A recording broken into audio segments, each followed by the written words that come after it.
with whoever we're interacting with, whether it's the PM, the broker, the brokers, I should say, and trying to get into that exclusivity club or whatever you want to call it to be able to get those better deals, those better opportunities, and partnering people that have opportunities. We're very picky on who we work with because we want communication to be the number one objective, and you have to fit into how we communicate.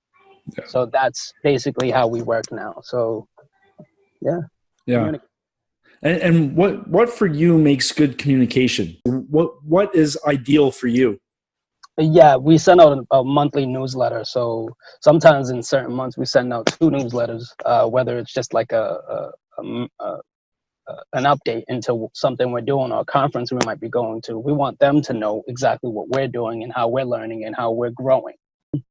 For instance, we were 200K apart from a deal. We sent out a communication on that. It only has to fit the investors, right? So we send out their monthly newsletter and share an article, our favorite article of the month and all that.